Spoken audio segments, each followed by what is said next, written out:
So next I'll be unboxing my brother's sewing machine. It is the SE625.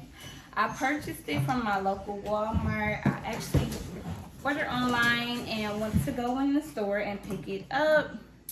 I will post how much I paid. I paid around like $250, I believe.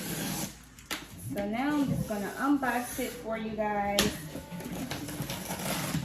It is the sewing and embroidery machine. I've never done embroidery before. My grandmother has a 6-needle machine and I want to get into it, so she will be teaching me. So a lot of people was recommending this machine to start off with, so that's what I got.